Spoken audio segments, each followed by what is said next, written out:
You have to plan. You have to have more plays on the goal line for sure. You just don't do the same plays over and over again. You lost because your coach sucks. He is so dumb. It is ridiculous. It takes a fourth down to get it up under. X's with the O's, feeling Coach Ottochian. X's with the O's, with the tape they're gonna show. X's with the O's, X's with the O's, X's with the O's, feeling Coach really know. X's with the O's, yeah, X's with the O's.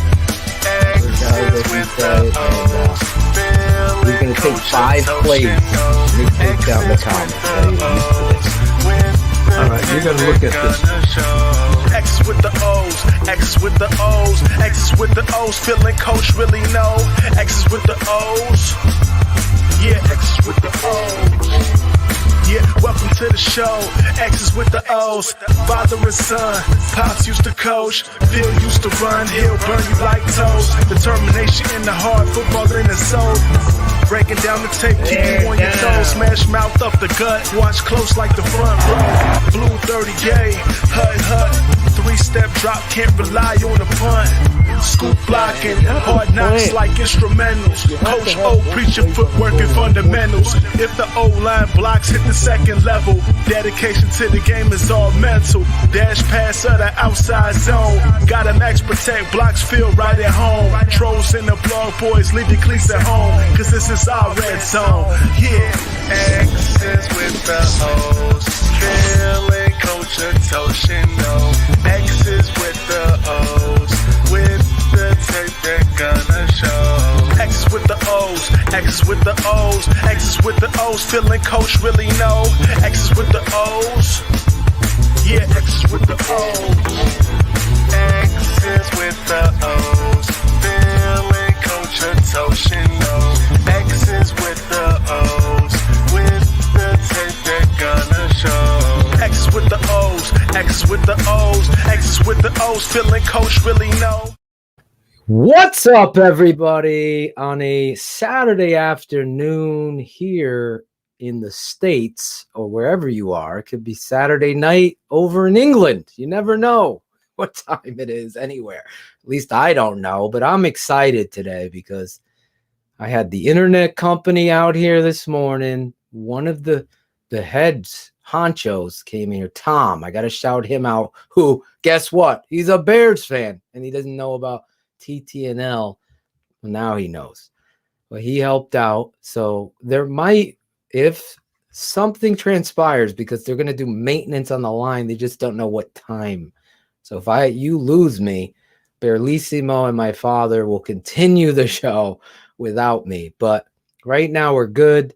He fixed some things. So I can't tell you guys enough real quick how much anxiety I have with that internet stuff, because I want, obviously, to continue to bring you guys the best.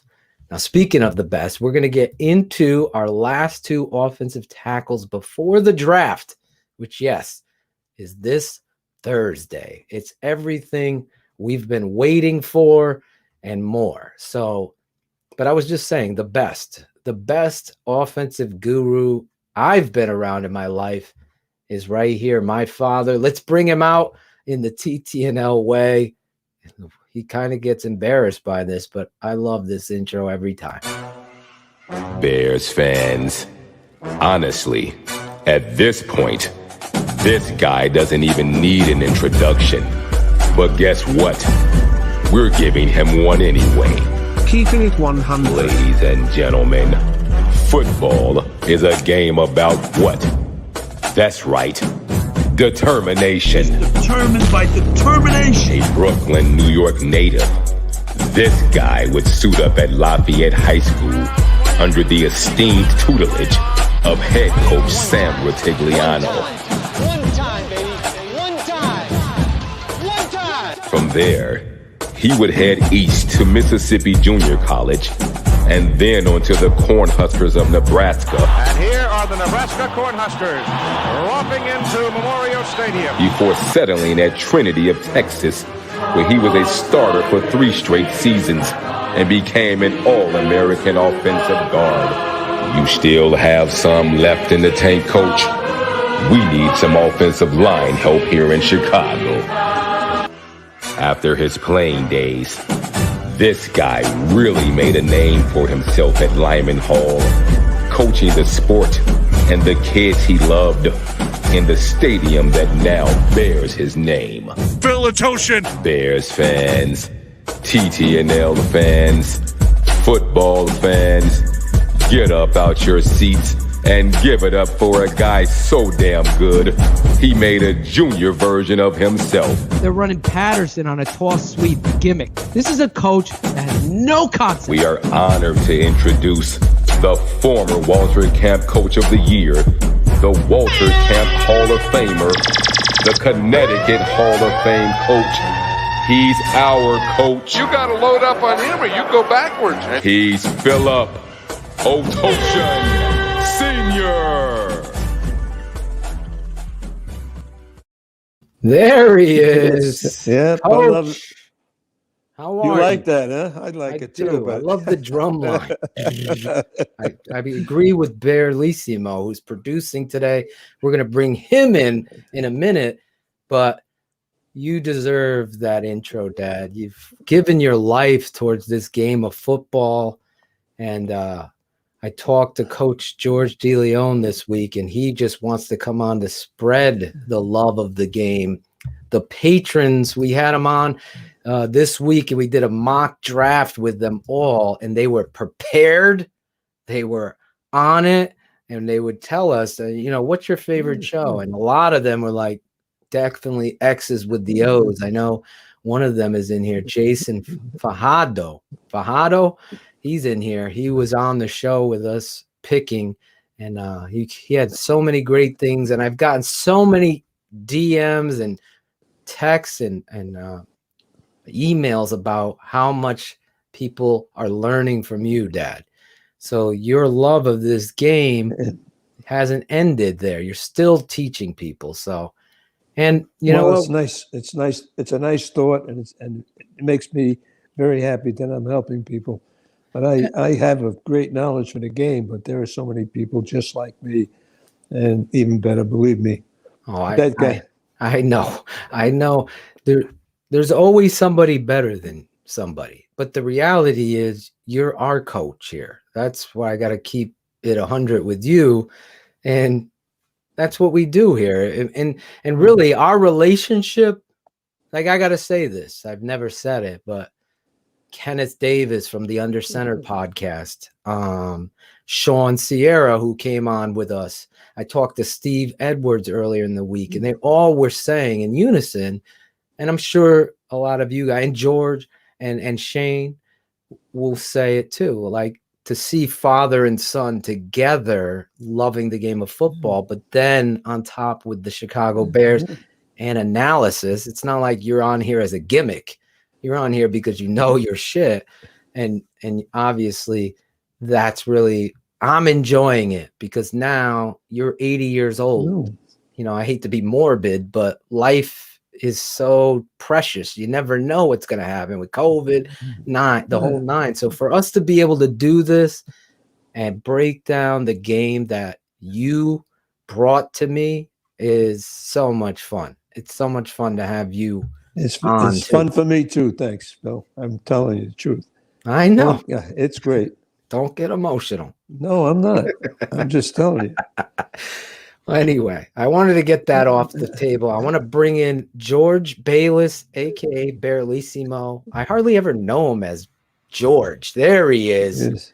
Berlissimo, another, like we always say, Dad, and a lot of these fans are gravitating to our network because it's a family. It's a togetherness. We're all in this struggle with this team together. There's like, we can't help it. We can't help it. We have to love this team, and it is what it is at this point. Now, we were talking pre-show. I want to bring it back before we break these tackles down. I released the Mac Jones tape, the narrative crusher, things that George, Shane, Cars, myself have been saying, Austin, Card, and Dad. We'll start with you. You watched the tape. What did you think of Mac Jones? Well, I hope he's the New England quarterback someday. That's what I said. I looked at this guy. Giants fan. Every Saturday. He was a Giants fan. Every Saturday, what time is Alabama playing? Right. So I watched every game of theirs this year. And I looked at this guy and I said, wow, this guy is unbelievable. Mm-hmm. And nobody's given him credit. They say he's there, but he's down in maybe the second round or that's the late rounds. And I'm laughing. I said, what the heck do you want in a quarterback? There's Brady right there. Yeah. I mean, he's better than Brady at his age. Exactly. You know what I mean? That's it, Coach. I mean, the same things on Brady when he was at Michigan are the same things that people are putting on Mac Jones. Yeah. Well, there is a bias towards it because this is what this network stands for. That's why I took to the tape and I said, it was actually Kenneth Davis and his buddy that said, push me over the top. Because I'm like, and I love Kenneth. He might be subscribed today and ready to watch because he was so complimentary towards this show and the network and family and everything. And I was just, I'm tired. I've watched so much tape of all these quarterbacks and I'm so tired of this narrative. And I really believe I had Matt Waldman, friend of the show, friend of the network, reach out to me last night. I had Austin Carter Samuels reach out to me this morning and last night. And he's like, you fucking destroyed it. You killed it. You let everybody out there know this is the talent. Adam Rank from the NFL Network jumped in. Commenting on the YouTube. Yeah, he commented. So this is the reality of what this network is building and doing. And I'm so proud to be a part of it, but I have you to thank for me. And then I've just studied this game to the extent where it is, where I'm like, okay, I'm going to give you every goddamn throw that an NFL quarterback's going to be asked to do because this guy's doing it. He's doing it, Dad. He was dealing. I mean, you can't hide. You can't hide. Go ahead. The other thing nobody's even talked about, and I know they all talk about the skills and everything, but the courage. He's got courage. He's got some hits. I mean, he took some hits, and it doesn't faze him. He comes back. He's just back in there playing. The shot. If I may jump in, the one thing that really caught me in this whole process was there's one thing watching the game day, on game day, the TV production. When you get access to this All-22 and you're watching him and you see the subtlety of the movements and the way he's looking off and the consistency in his drop, every single time it looks the same. It looks the same. That's more difficult. On a coaching level, that's so much more difficult for a defense to get a read on. Is he going to be a play action? Is he going to turn? Is he going to give? Is he going to pass? Is he going to be short? Is he going to be deep? We don't know for the first 2 seconds because it all looks the same. And even just those just tiny little things, you see it on the All-22. You don't see it necessarily on the TV copy unless they give you that angle. And that's the thing for me in this process. It really has brought so much more context to it. I reached out to the guy, Chris, who gave us the All-22 access, and I said, he's like, I can't wait to watch your breakdown of Mac Jones because he watched you. He's a huge fan of this show, Dad. So he's giving me the All-22 to break down this stuff with you. Really, that's true, Chris. And then I thanked him last night because he's like, you're killing this Mac Jones tape, and I was like, if it wasn't for you giving me the ammunition, the bullets, the paints, I couldn't paint it. So it's a total family thing because once I got to George's point, this All-22, there is no motherfucking blog boy that could debate me ever now. It's right there to crush every narrative that everybody's had about Mac Jones. He's too unathletic. He's statuesque. He plays at Alabama. He never gets hit. He's getting hit all the time. Yeah. He's getting hit. All these narratives are done. They're squashed because of the truth. And I think I always say to people, when everyone says that he's too hit, he's too immobile, he doesn't get out the pocket and he doesn't get hit. I'll say to him, go and watch the Notre Dame game. Go and watch it again. Just watch that game. Because he was getting hit consistently. Georgia at the start of the season, he was getting smacked. First play. I didn't put that play up. I thought I had it in there. There's so much. I had 48 minutes at first. I go, I gotta cut this down. People would be like, that's just too much. It'd be too much like one of my videos then, Phil. And I go through them pretty quick, but it was like my favorite play in the whole thing is after he gets freaking lit up and he's throwing that flag route and Waddle drops it. He comes back the next day. He gets a free runner. And to my dad's point, he doesn't even fucking flinch. He just steps and throws. And when you hear me go, and it's a dime ball. It's a dime ball. It's a dime. Every time it's a dime. Right there. That's my favorite throw because the other point that I made, George, one last thing, Dad, and you know this. You can't punish a kid for the talent that surrounds him because we've seen Danny Werfel. We've seen this guy. Name guys with immense talent around them, and they've never been able to go undefeated and win a national championship. Here's the thing.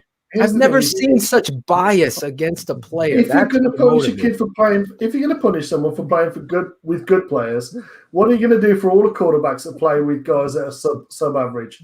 Are you going to give them extra props for putting the ball in the right place, like a Sam Ellinger? He's playing with 4 dustbins in front of him and 1 offensive lineman.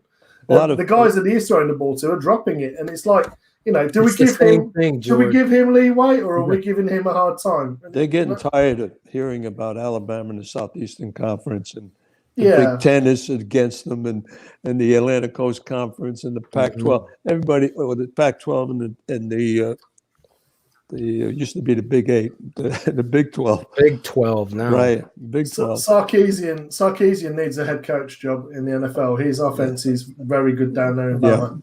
Yeah, he did a great job this year. There's a lot of good stuff in their offense. I really enjoyed watching it.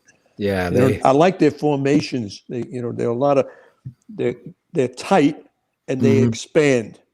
Whether it's motion or it's the snap of the ball, and all of a sudden we see them trade. Yeah, trade. There's a lot of stuff going on. I love that. It's all pre and pro snap keys, isn't it? In terms of the alignment, what you're getting in terms of coverage by alignment, whether you're going to get a motion that declares it. What they're trying to do is get the mismatch against a poor corner or a poor safety or whatever it is. And they put that guy in motion in a different place, and now that guy's got to cover him. It's the way to attack. They know how to do it. Yeah, they know how to do it. Last thing about Mac Jones is the narrative versus the tape. And there is a narrative out there. And I believe, like I said, Kyle Shanahan is the best offensive coach in the NFL. In my opinion, I love what he does and how he aggressively finds the mismatches. And again, one or the other. Bill Belichick understands it, but I love Kyle Shanahan's rhythm to what he calls. I believe he's seeing what I'm seeing. And it's like, we're going up to number 3. We're getting this next Joe Montana and fuck everybody in their narratives. That's what's going to happen. And then the rich get richer. It's unfortunate, but it's not to say I don't think Justin Fields or Trey Lance have talent and stuff like that. It's just you can't be biased towards a person based on their color of skin. You can't be biased based on where they played, and you can't be biased based on the team, especially at the quarterback position. You have to see the fundamentals, the footwork, and where are they delivering the ball. I don't care. You can have 7 Tom Waddles out there, and he's going to be dealing because he understands the mechanics. Dad, the best release I've seen since it's Dan Marino, right? It's up here, boom, and it's instant, gone, isn't it? every time, and it's so instant. It's like a fucking car wash. It's you press it, and then it's there. And he's got a strong enough arm, exactly, not to crow step and throw it. Exactly. You know what I'm talking about? Exactly. Doesn't have to crow step to throw it, and I've really seen, and it was it's obvious. If you just take a look at him, he's just standing there. It's just a shift of a very short step and deliver. Exactly. And people that say he doesn't have a strong arm, he's got enough. He's not Josh Allen. I scouted Josh Allen. He was my number 1 quarterback, Josh Allen. I got so much shit for that, George, if you remember. Because I stood there one and I said, one of the touchdowns you put in that Mac Jones tape was 55 yards in the air. I mean, how much more ball do you want? Exactly. Yeah. Joe Montana threw 45 yards, Bill Walsh said. That's what he threw. So anticipation in your deliveries, all of it is there. There's nowhere to hide anymore. I think this network, guys, the only thing we ask you to do, obviously we put that out for free on our YouTube channel because we want you guys to share it and say this is what this network does, and this is why Alex H took this motherfucker for the Jets. You imagine the Jets actually do that, George? They do the right thing like Alex H did, and they get Mac Jones. Now all of a sudden, the whole dynamic of the Jets changes because this guy is the alpha, and it'd be an intelligent play, the Jets, to be putting that out there right now. Alex H, that happens. I'm gonna freaking give him a Draft Dr. Phil hoodie or something, a t-shirt, because if the Jets do the right thing, I had a guy text me this morning. He goes, Phil, you fuck. You're telling everybody how good this guy is, and I wanted him to drop to the Bears. I was like, he's like, you're the reason why everybody knows. I go, listen, I can't. I have to support, even if he does go to another team. I'm going to cheer for that kid because I feel like he's been shortchanged. I think there's a merit to staying at the same school and competing. If he isn't chosen at 3, Ryan Pace better get up to 4. Whatever it costs. 4 with everything you got, as you would say. You got to give it all you got, right? I would trade next year's first, the next year's first, this year's first, second. Take Roquan. The trouble is that the Bengals are 4th, aren't they? No, Atlanta. Bengals are 6. Bengals are 5, aren't they? I think 5 or 6. 5. Sometimes they're not going to give it up, like Atlanta or the Bengals. Either one. They've been chopping it. They want the guy Pitts, right? Atlanta's the key. I don't know. We don't know. Yeah, I think that's they might tight end. That tight end from Florida. Oh my God, he's the best player in the draft. Yeah. He'll be taken 4th. Okay. We'll see. But if they want to go quarterback, then they should do it. Well, Dolphins are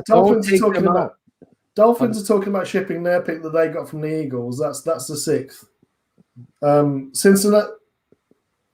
Cincinnati's not. They're going to go for receiver. They're going to go for that kid. No, they got to take the left tackle. Protect Burrow. Get him up. He's already coming off an injury. Take the best left tackle, Panay Sewell. That's what Cincy should do. Otherwise, the Bears have to blow them away. Exactly. I told you guys to pen. Remember, Dad? We made a bet. I said, something, Phil, I disagree with you. This kid, who?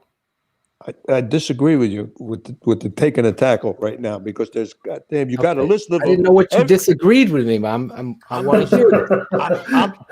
There are so many tackles here, and they all could be better than the other. And you can guess what? Every one of these guys has performed. I looked at them on film. Every one of them, they all performed. And you're going to show me another 2. The 2 today, yes. I know, and they're all going to be good. They're all going to be in the NFL. And I'm going to tell you something. Some of them are going to be at the right tackle. Some are going to be at the left tackle.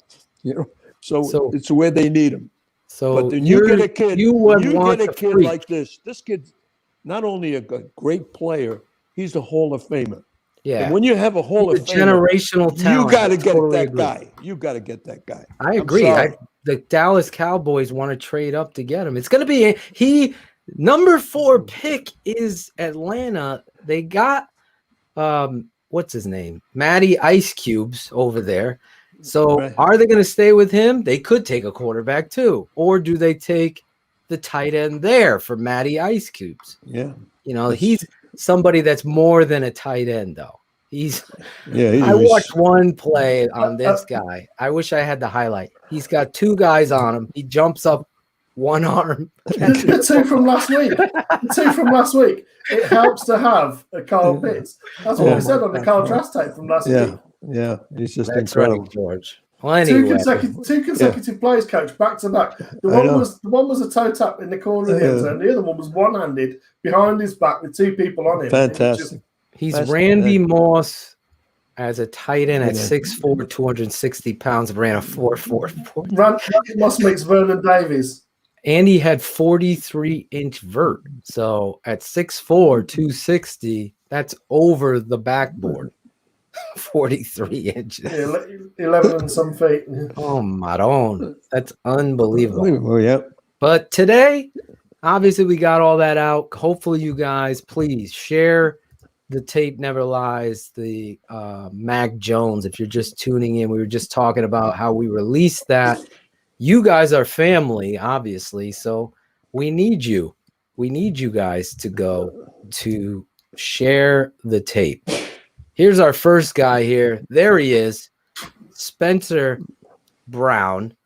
Now, Barlissimo sent me a pic of this guy. I texted it. Let me see if I can bring it onto my... You guys could still see me, right? Yep.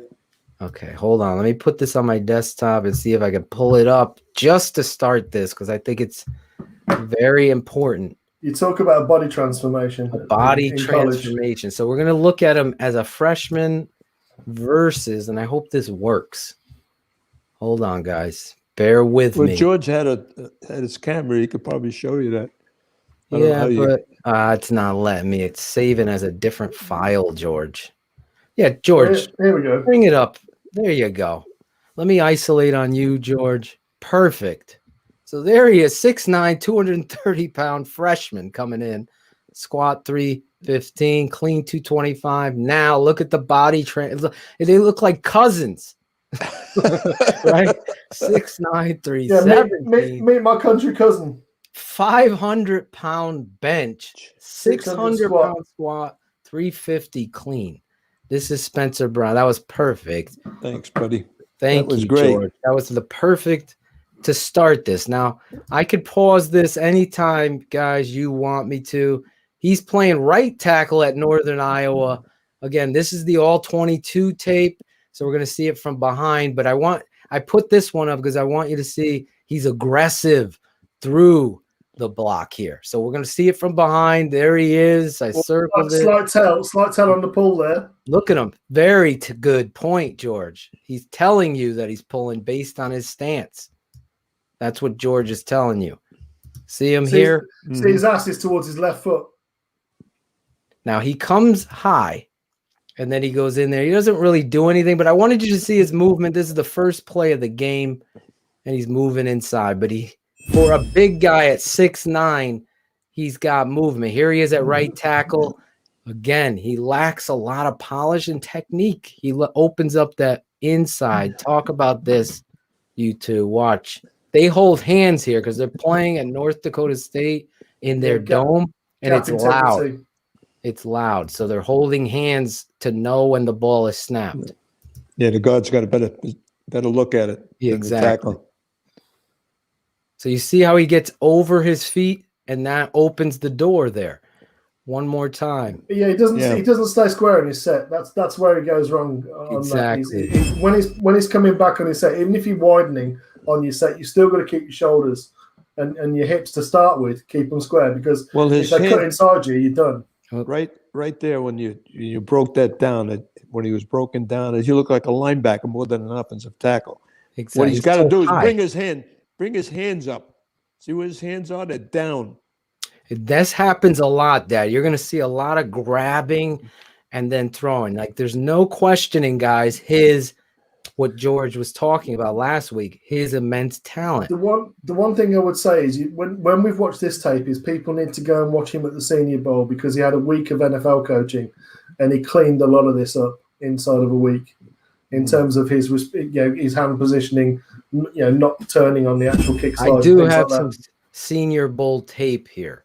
Yeah, cool. That should show it. That's better. See it? Yep. He's punching out. Yeah. The thing is, he's got so much length as well. He doesn't necessarily have to wait. And that was good there. That sort of the defensive end. I don't know if you saw it. He sort of chopped the hand down, but he replaced really quick back inside. So he didn't. Anytime a guy can bench press 500 pounds, he should be utilizing that. There's the evidence there. Watch him here. He just swats him. He's going to throw him down off of balance. That's it there. You see where it counted. Now watch the next play. He's going to throw this guy. Look at him. Like effortlessly just grabs his back shoulder. That's like watching a big dog against a small dog and he just brings that paw down. Now he's going to do something that offensive line coaches that have a chip on their shoulder teach. Get on him. Yeah, but you can't do that in the NFL. I know. You get called for that. It's a holding. I know. That's what I'm telling you. He gets a little grabby. He gets you concerned with some of the grabbiness. Here he is blocking down.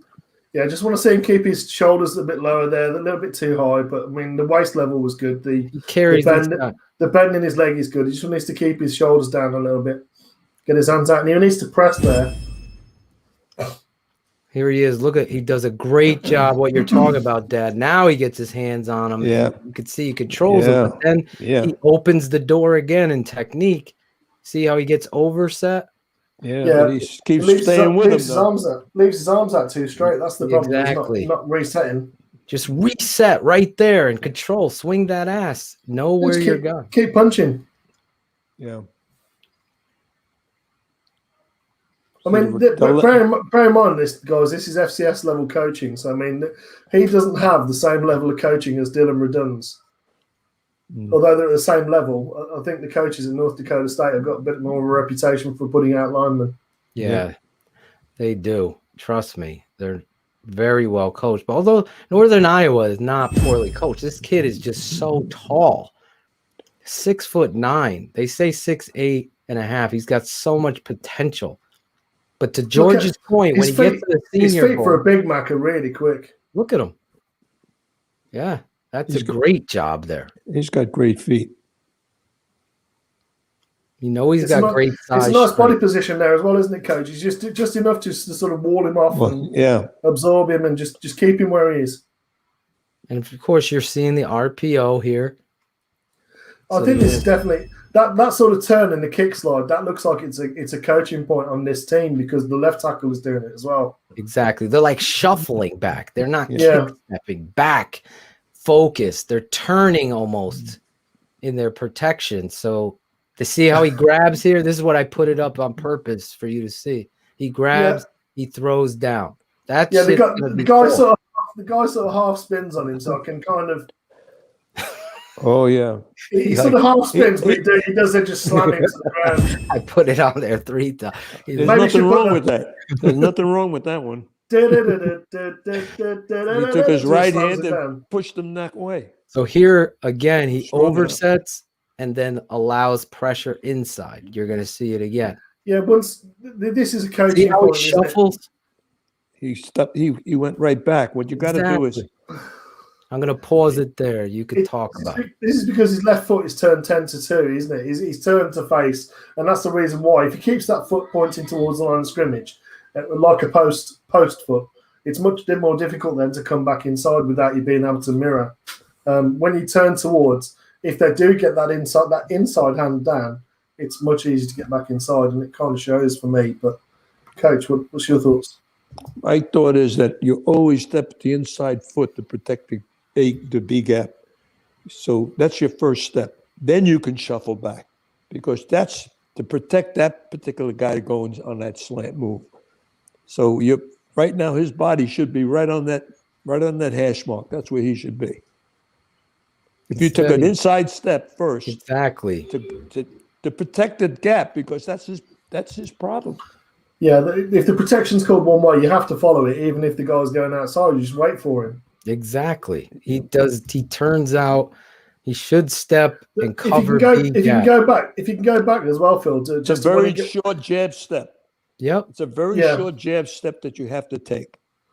And it could accelerate your back step going backwards. It's a rhythm. It's like dancing. Now is when you do it into time. drive. So when he does get inside him, that's where you want to get into drive. If the guy does get inside you, that's okay. That's when you become a drive blocker and you push him in towards guard and center. Right. And then your quarterback's got a chance of getting outside you. Then if he does beat you, you have to drive him across. Yeah, but sometimes their head's in front of you and you get the quarterback sacked because you got to stop that. Oh yeah, just don't give up the inside. Yeah. but once you do, you need to drive him into the ground. He doesn't finish and go inside here. Here they're gonna run a a dash, and I don't know what he's doing. He knows the quarterback's going. See, he made a mistake. Is that a dash, or is that just a free blitz on the edge and the quarterback seeing it early? Is this a dash pass, or is this just the QB's bailing? It's got to be. 42's coming completely unblocked from the backside. Oh, I see. You're right. I think it's dash based on where I don't they think step. so. I don't think so, Phil. Watch where the offensive line step. There's no other receiver trailing across either. That's why you might be right. You know what? The guy's coming right clear. He's running away from it. I got you. That's it. It's not his fault. No, it's not. It's not the lineman's He's fault. thinking the guy is staying in the pocket. The guy escapes because backside, to George's point, he's coming free. So it looked like dash real quick. It looked like dash to me. Yeah. Like they're just running dash and he's not setting the edge. I'm like, what is he doing? But he doesn't know. That's why. The quarterback's head is straight facing it. As the ball's coming back, he sees that guy coming. Is this Southern Illinois? Yes. This is against Southern Illinois here. So these have a good D line. This guy, look at him finish the play. Yeah, I love that. I mean, if you get your hands inside and you've got the pads nice and tight, which he does, he's just mauling in here, isn't he? This is where he's showing his athleticism and strength. This is the potential. Luckily, the whistle goes for him. Yeah, gotta love that. Crush the small guy. Watch this kiss. Oh, that's a nice kiss. Gets on the backer and gets on the safety, the linebacker and the safety. Look at him. Yeah, great stuff. That kiss on 53, that's a thing of beauty right there. The official did a nice job of blocking. Yeah. Yeah. He got out of there, that official. He tried to get out of there. Yeah, the ump's doing his best there, isn't he, to get out of the way? But this is really nice. I mean, if you're going to give help on a zone, that's the way you do it. And then to turn and get the two with one hand, that's triple. I got to hold on a minute. Just stop for a minute. You know how you say coaching? Yeah. I always said I want to teach your viewers right here how to guard your trap. Go back to the play before this. And watch the guard from the backside trap this guy playing a 5 technique over here. Look at his shoulder. Look at his shoulder. That's a wing. That's actually a wing. Oh, watch. It is? Yeah. What a great job by this wing. That's the perfect. The backside. Look at him. Yeah. That's the 84. Holy. You see him hit the shoulder in the waist in that little pit. That's our guy, Ellison. It drives up. That's it. Yeah, that's the way you do it. Oh, that's not Ellison. No, 16's Ellison. He plays 4 They're on the same team. Yeah. If they're doing a spring game, they won't do that. But he is going to go against them the very last play. That's a surprise for you. This is the difference between hitting the deck or hitting the player. That's the way you hit the player on that track. You remember how I would yell at JP Holtz? See what I'm saying about this tell? Do you see what I'm saying about this tell? My father's talking about that. JP Holtz is diving into ground when the end is cut. That's exactly. You go right into the hip with your pads and you seal them out, and that's the end of that shit. Exactly, Brad. Zach. He's pulling here. Yeah. Look at the job he does here. Do you see what I mean about that tell though? With his left hip is closer to his left leg, and that's a tell. He's got to get that out of his game. But that as a seal, that's beautiful. To come back in the height coach, the 6'8", he looks like a 6'4" guy here. Gets low, gets on him, smashes him. That's the one thing I was concerned about. When you're 6'8", 6'9" like that, reminds me of Volner. You know, he just turning this corner. He's too high. That's too good. High, but he can get low. He's a good blocker. Here he is against Iowa State. I found one play of him versus Iowa State, and it's not a very good one. It's as far as result, yeah. But he's running his guy. He's really running his guy off the field. Yeah, he's doing a great job.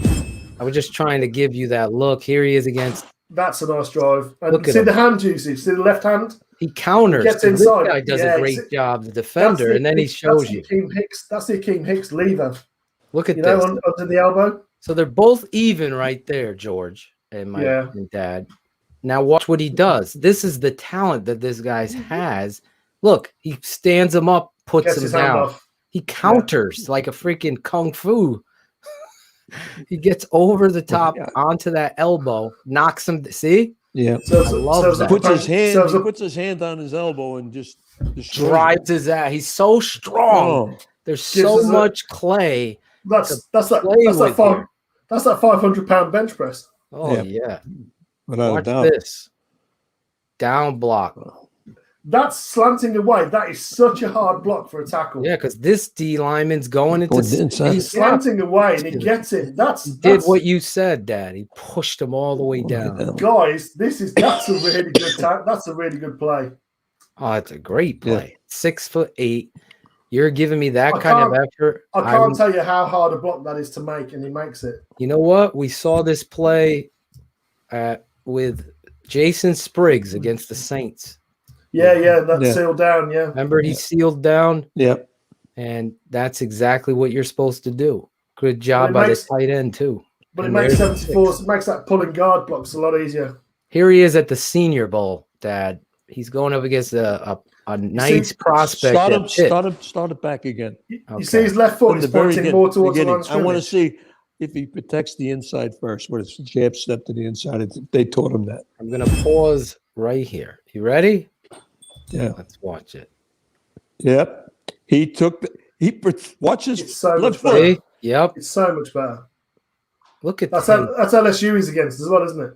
No, it's Pitt. It's Jones. Pitt? Oh, Jones too, yeah. Yeah, he's Patrick good. Jones. He's good. Wow. He is good. But look at this. You see the difference in the coaching? There's that left foot, the inside foot, then the pointing extra towards the line of push. scrimmage. Yeah. If you go, you know who he reminds me of when I watch him especially at the Senior Bowl? Jumbo Elliott. Remember? Yep. How big that dude was from Michigan. Right. Watch him. And then at the very end of this rep, I see, get the fuck off. Like, okay. For Bears, he looks somewhere between Mark Colombo and John Tate. Yeah, he looks like a little bit John Tate. Colombo. I can't see him over there. He's over here. He's going to the. That's a double. He's playing right. And then Baron Browning is a really athletic linebacker. I circled him. Oh, I see you. So Coach Six, that linebacker they're talking about as a first-round guy, Baron Browning. So he gets on the backer. Backer gets pissed. Position. He lets him go. He doesn't. I thought he was gonna grab him and throw him. He's that type. And here's the last play. Remember the kid. This is against Ellison. Yeah. This is his teammate. So I'm gonna go back. This is that young kid that George also showed you his body transformation at Northern Iowa. So now they're going to go against each other, one-on-one. This is for everybody's watching now. Can you roll it back 2 frames, please, Phil? Yes. Sorry. I rolled it back 4 frames, but I'll pause it as soon as that. Well, there you go. You ready? Left foot position. I want to see that left foot pointing towards the line of scrimmage on this kick slide. Let's see if he does it on the first one. Yes. Nope. A little. Oh, he's turning a little bit. But he's pushing off that left foot now. Yes. Whereas he was dragging himself back with the right foot. previously. So he's actually pushing off the inside. That's good footwork there. Nice hand fighting here by Ellison Smith as well. Well, he Ellison doesn't Smith have to do it that way because he's the only guy he can block. He's the Right. outside guy. But if there was a guy laying head up on him, he'd have to step with that inside foot first. Yeah. Yep. Post it. I think it's because this drill is sort of set up for the guys to win, the rush guys to win, because they've got a two-way go, whereas you wouldn't necessarily get that on the down. Let me just tell you, this kid has a lot to like, Yeah. but there's some concerns, and he's a smaller school kid that has grown into his body. Look at him. Good-looking kid, strong as an ox, plenty of talent there. And When we're saying we don't know his heart, you know. I could see this kid has a chip. Yeah. I'm not. Well, Remember how we saw Darisaw? Yeah. Darisaw is twice the athlete as this kid is. But this Well, kid I will disagree. punch Darisaw. I disagree that Darisaw is a better athlete than I think than he's Spencer a better. Brown. I think he's a better athlete than Brown.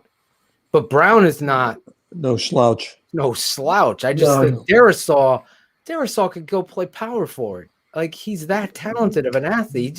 He doesn't give a shit. He's Leno, just like Chris. Lazy ass. He's a lazy ass, and I can't wait to see who drafts Darisaw.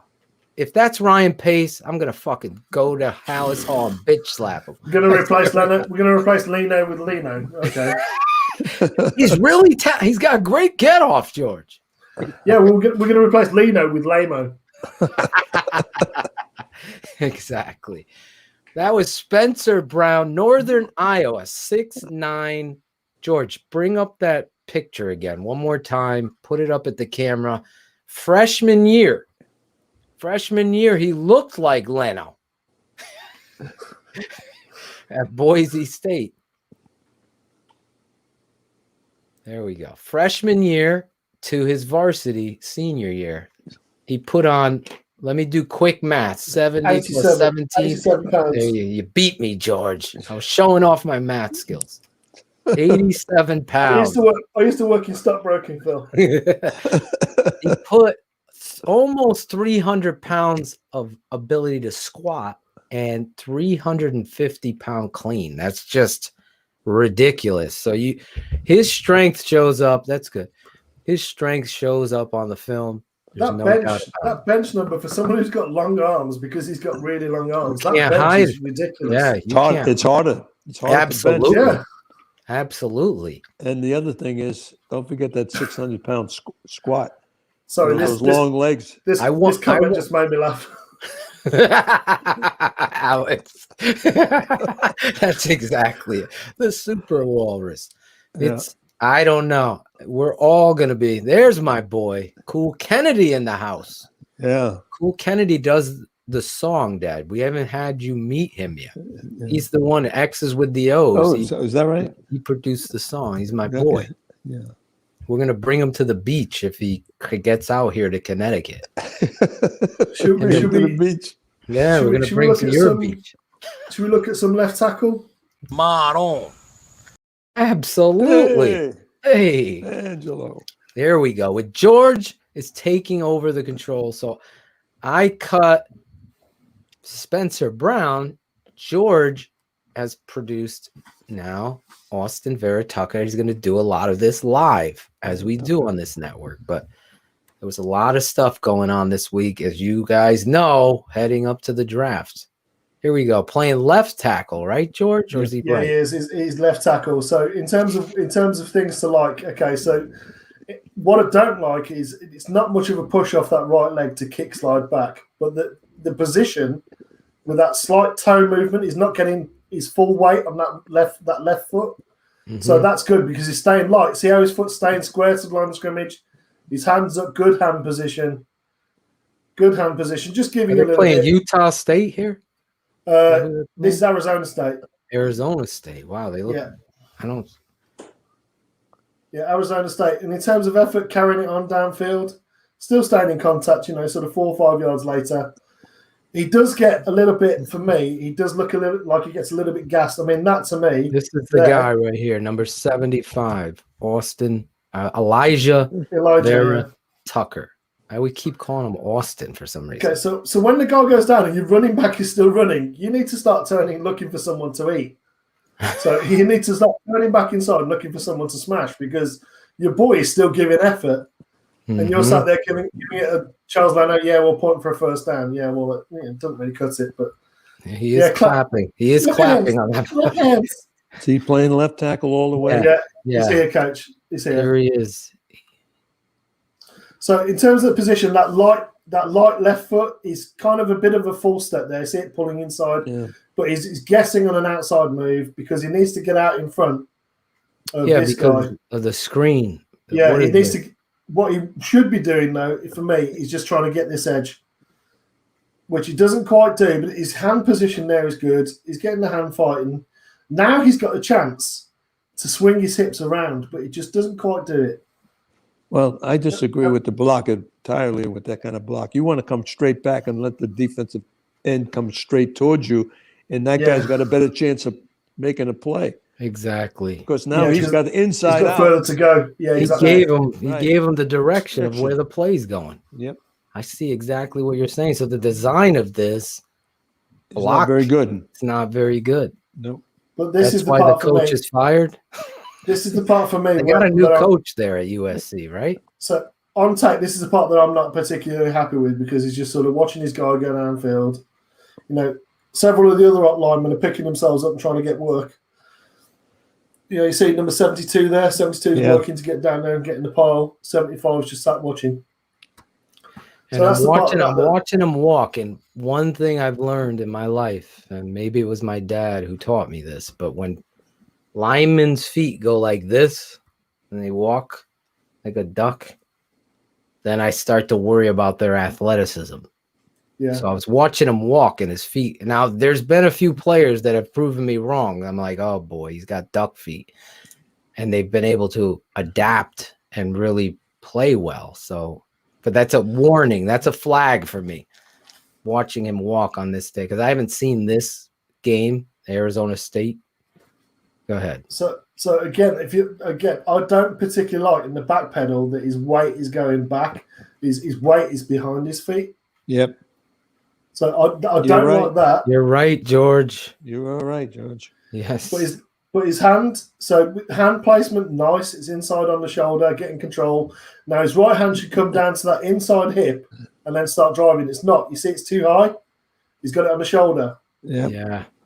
He should be on the hip and driving. If he puts it on his hip, he drives his ass right. What he does do well, he's got himself into a bad position, but he kind of gets out of it with a bench press at the last second.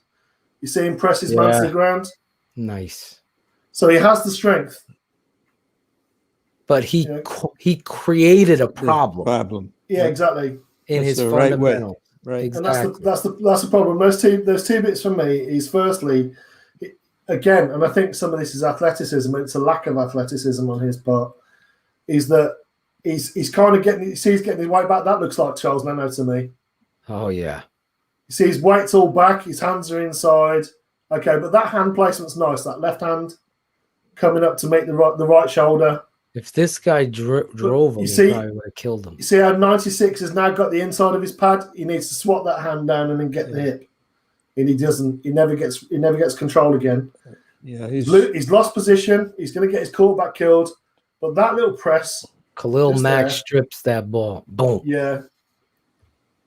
But that little press there, he just is enough to get his man down. But again, his quickness going back. A waddle and a walk. You watch other guys go back; their feet are moving much faster. I'm using my hand. If you can see my hand, their feet are coming back much quicker. Right. So that was first quarter. We're now sort of later in the first quarter. As you can see, it's 3rd and short. Here is left tackle again. It's pass pro again because there's a lot of passing in this. Sorry, 1 second. He's cover blocking, and then he's getting to the second level. Yeah, so he's responsible. I mean, you can see that they're obviously running some sort of pinch. Yep. Here on the D line, they're showing it, and they're not really confusing anybody. So he steps down. Yeah, what And he then kind of wants to do is just get a pinch there and then sort of kick out. Because I think there's some action on the back of this. There you go. See the action? Mhm. So you shouldn't really go forward to meet him. You should just sort of wait for him a little bit. But my concern here is that's a safety. See him get stonewalled. He's going up against a safety. It's not a backer. He's stonewalled. But now he's turned away from him because he's a safety and he realises he's on an offensive lineman. And he starts trying to backpedal to get away. Now we see a bit of nastiness. Mm-hmm. You know, but for me, the worrying bit, and we're going to see it on the other angle, is when he gets that second part of the block. So this guy here, this is the uncounted safety in the box. So he's been walked up. It's a safety, huh? Yeah, so this is an uncounted safety in the box. I don't want to see ever my offensive tackle, who outweighs this guy by probably getting on for £100, get stopped like that. I mean, he should literally pancake him. But you see his little jabby steps? Look at his feet, Phil. You know that 10 to 2 you talked about? Yep. What does that tell you, those 3 steps? He is kind of... It looks to me like he's pushed. Looks to me like he's trying to push a rock uphill in sand. Yeah, he's not fluid in his or there's an aggressive way that you see an offensive tackle come out. To your point, he's lost his explosion by the way that his feet are set. Yeah, exactly. He's relying on his strength and his upper body. His upper body strength is his reliance. So now, and just watching these 2 plays in the NFL, you're not going to be able to get over. Everybody's strong. Yeah, you know, you're not playing a safety. A lot of people are putting this guy in the first round. I was like, I don't see it. I mean, he's probably going to see. We've got people saying about he's going to be a guard. He's nowhere near physical enough. I don't think he could. Not fast enough off the mark to be a guard for me.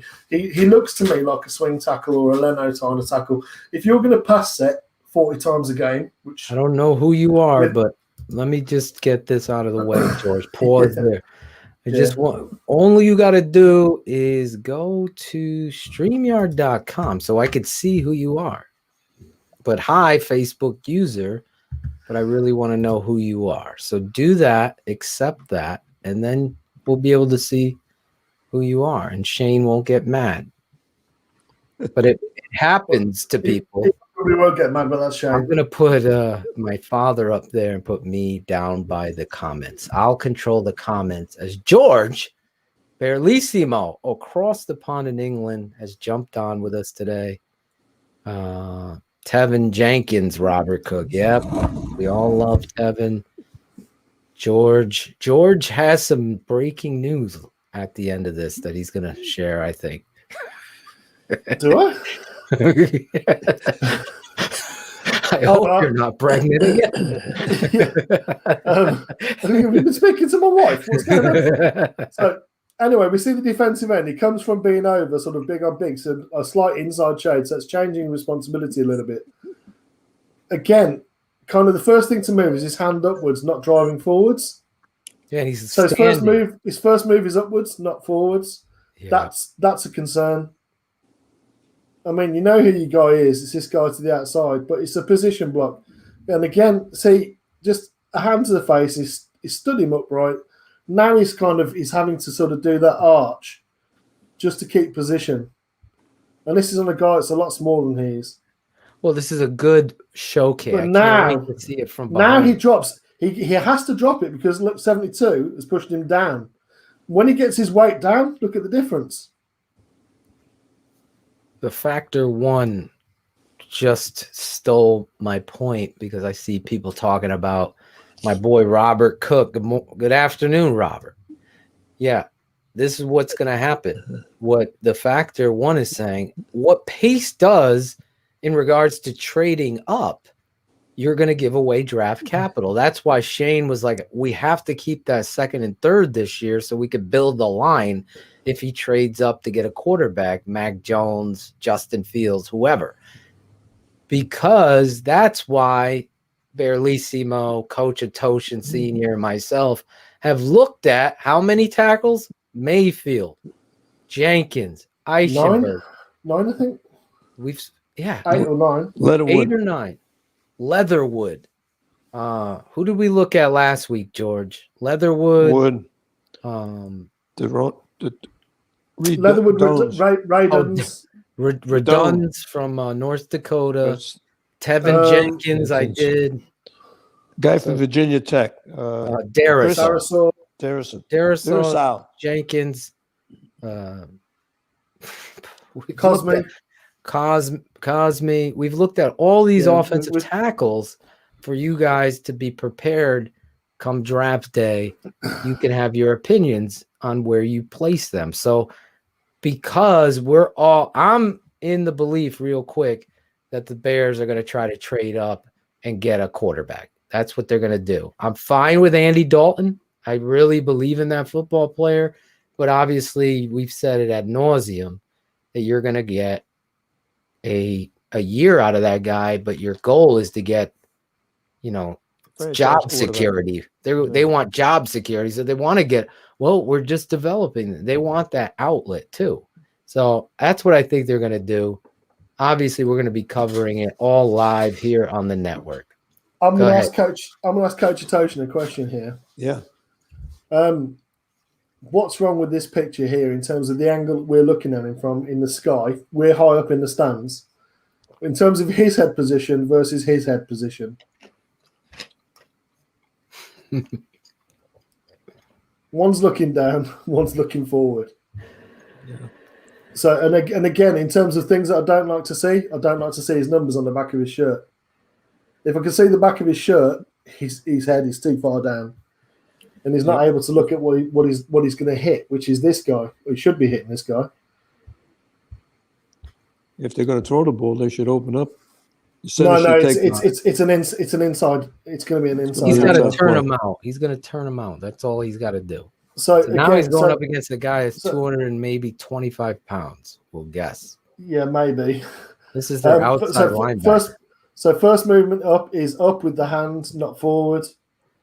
Late with his hands. Level stands. So he's catching, not striking. Mm-hmm. He's coming in with his head and he's stalemated just with that press movement. See, 20 is pressing him. It's not the other way around. Look at his head going back. That's a lack of core strength. It's a lack of core strength and it's a lack of pressing. The linebacker is the aggressor, not the offensive tackle. As soon as this guy, though, gets on his back and knocks his shoulders back down, watch him drive now. He's got a better body angle. Mm-hmm. Well, you know how talking about the play's going away from him.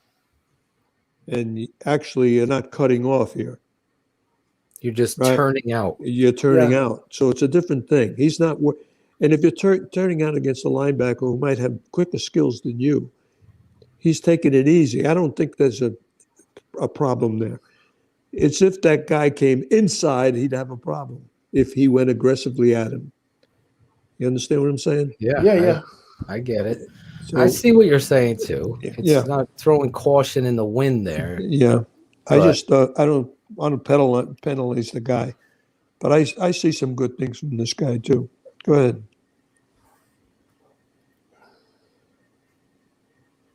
It's going to be interesting as we get to the draft to see where all of these guys that we've broken down go. That's going to be interesting. Who goes first? Which tackles? I saw the guy from Oregon on not on ESPN, but the Football Network. Yeah, he is really a man. Yeah, he's something. That's why I think he's. I didn't see the guy from Northwestern. No, I never saw him. I'll have to send you his tape so you can check him out. I'll send it to you. So you're saying those two guys might be the first two taken? The first two take. I would be shocked. I tell you the truth. If Slater drops, then that's a talent there. I think the only way Slater drops is if they are really concerned about his length and height and the rest of that. But I would love that. Technician wise, that guy is an absolute technician. Oh my God. He gets me as excited. I like Leatherwood too. I like Yeah. Leatherwood. Leatherwood to me is much better. Leatherwood is another guy that after seeing the All-22, I had a different view of him. Exactly. Yeah. That's what happens when you watch these angles and see it. Where's my boy Cool Kennedy? He'll tell you. He's like, holy shit, you opened up my eyes once I saw from this angle. And I don't understand why the NFL and company don't broadcast from this angle more. It's like, have that option. They do it for these national championship games so people can see this kind of angle. Again, in terms of body angle and position and height wise, I just wish he would dip his pads. He doesn't dip. It just doesn't dip into he it. needs to drop his ass and then explode using his glutes and strike up through the guy. He's lost his power once he's up there like that. He's relying exactly what George said earlier. So much on his upper body strength that he doesn't. Watch this hip toss. Oh no! Oh my Lord!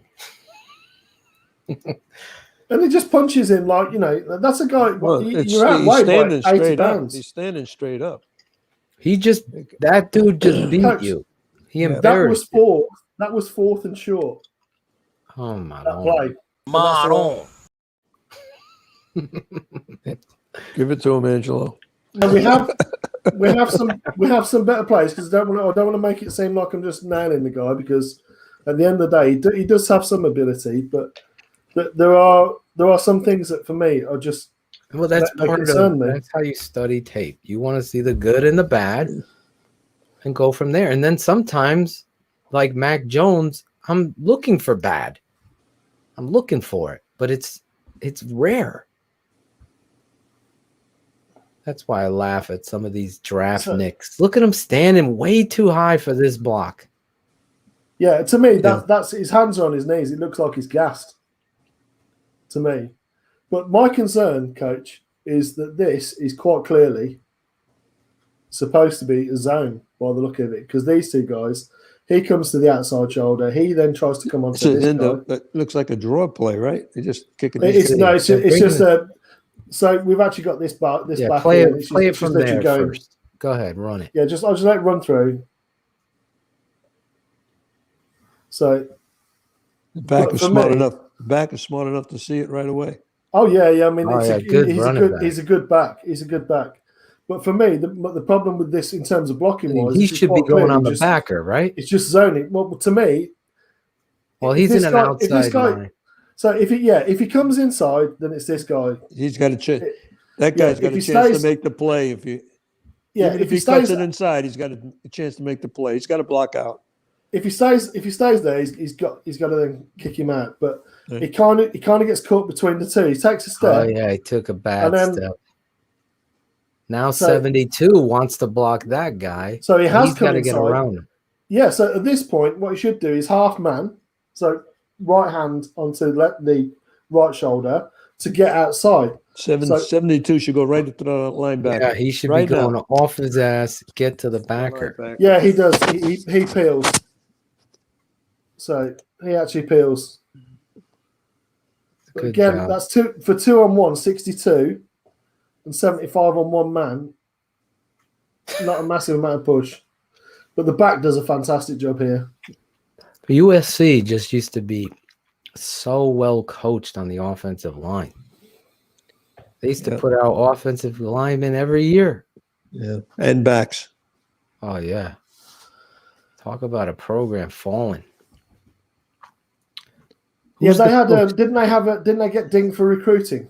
A few years back, didn't they? They couldn't recruit for a couple of years. I can always remember one of the line coaches from USC at a clinic saying, "Here's what we play for, guys. Rings." He had a ring on each finger. A ring on each finger. There used to be national championships. Yeah, every year. They were tough. Remember when we saw them down in the Meadowlands? Yeah. That was with Todd Marinovich. Yeah. I was a young kid, and I was like, oh, they brought their band. It was the greatest thing I've ever seen.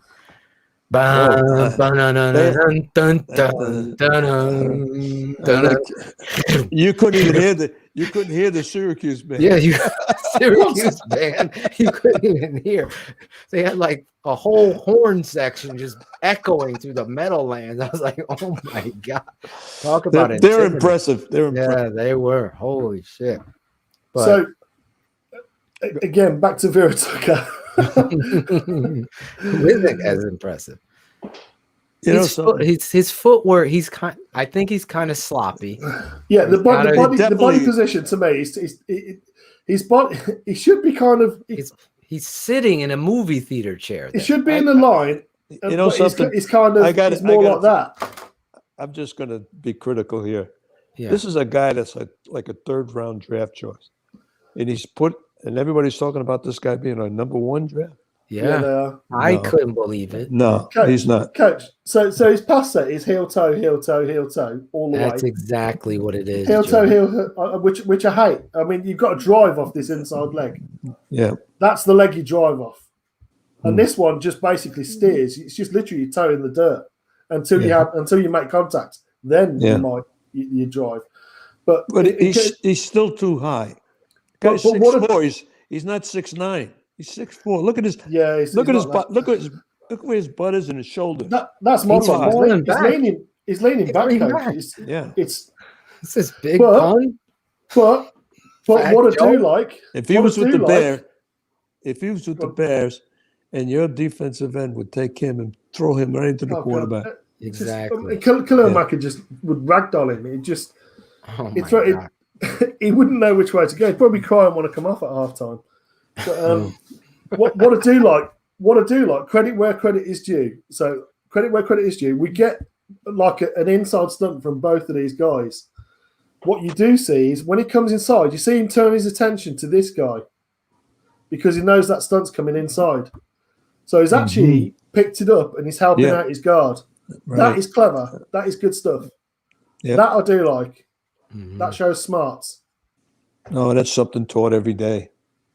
That really is taught every day, because their heads are on a swivel. You still get kids not doing it, Coach. My hands are here, my eyes are here. Yeah, absolutely, should be. But what I do like is now he's turning back, seeing his QB's getting out. Yeah. He's starting looking for work. Knows his QB isn't going to come across the line of scrimmage, so he's just going to get out in front of him, just see if there's anything there. But at least this time he's out there. You know, so he picked up that stunt pretty well. I'm not sure what happens to that ball there because it looks like it's going to be completed and it looks like the wind gets it at the last second. That intercepted? No, just bounces off the kid's helmet, but that's the end of that play anyway. So that's number 7. We do get some better reps from him towards the end of the game. Yeah, I hate to judge him like that because a lot of times they're not taught very well. Yeah. Yeah, there's tools here, but I see a sloppy body. I don't see good feet. Look at his feet are crisscross here on this. I can already see. See, look, how are you going to block like that? Your first step should have been jabbing inside. If you're going right, your first foot that needs to move. Look at this. If you're going right, this is skating backwards. This one here. Yeah, that's the one that should be moving first. Exactly. But for him to do like a full step with his left full step, still doesn't pick that right foot up, still doesn't pick the right foot up, still hasn't picked. Now he's doing like some sort of. Oh my God! He's doing like a plie, ballerina style across the. He is plie. Tell me he fixes himself. But then, he opens up his hip, gets his foot out in front of him. That's incredible. I can't believe that he was able to do that, to correct himself. Yeah. Yeah. So he does some athleticism. He does at least get his foot out of the way and then sort of back. But even then, he's too far. Though. He falls. Too far. Well, you can see he's got the 90's got sort of his arm. He's just ripped him, just tossed him to the ground. But the ball's already out, so. Yeah, that's just. I don't know if that's taught or lazy. Can you go back to that play? Can you go back to that play? Yeah. I've never seen anyone coach this way. I mean, I've never seen it. Well, first of all, this is a pass play. Yeah, right. It's RPO. Yeah. So this guy's unblocked. That's the read, and then you've got like a bubble and like a stick.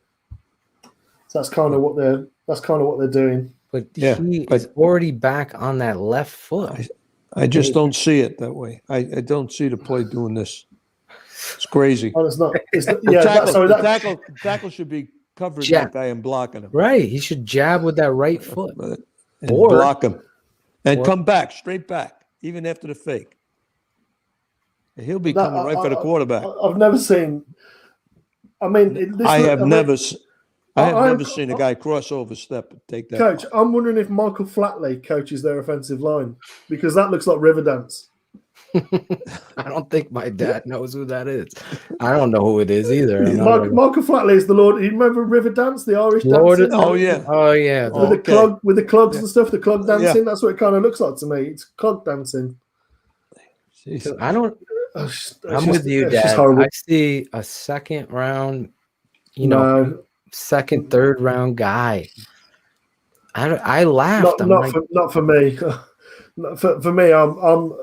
This is a guy. This is a backup. This is a guy you place at the moment. They're talking about first round for this guy. He's going in mocks. There's a guy that's currently listed in most. I don't really like the guy. What's his name from NFL Network? Black dude, glasses. Oh yeah, I know who you mean, but Bucky Brooks. Bucky Brooks is talking about this guy like he's a first round pick. I go, Specky Brooks. I can't. I'm not a fan of Bucky Brooks. No, I can't. Charles Davis is a better analyst. Oh yes, Charles Davis is a much better analyst. Bucky, I don't know what he's talking about. Well, he was a DB, so he was a DB when he played football. So his understanding of pass sets probably maybe isn't what it is of back pedals. For those of you just checking in, we're looking at Elijah Vera Tucker. Elijah Vera Tucker, left tackle, University of Southern California. This is him, number 75, if you're just checking in. And so far, George, who's been producing his cut-ups here, has showed us a lot of things to throw up red flags, and here we go. So this is a better rep for me, for him. Okay. In terms of one hand control the inside of the pads. You see, it's just keeping position. Mm-hmm. Because it's an away play. So what he's doing, you remember you spoke, Coach, a minute ago about having your hands in one place and your eyes in another. Yeah. So his hands on his pads, and he's looking for that second level guy who's now pursuing. He's now coming down towards the box, and he's getting out towards him. He wants to get him. He just gets out sprinted at the end. So he seems just slow up. Mm-hmm. That's a nightmare. That's a nightmare for a big guy, because you think he's in one place and then he's not.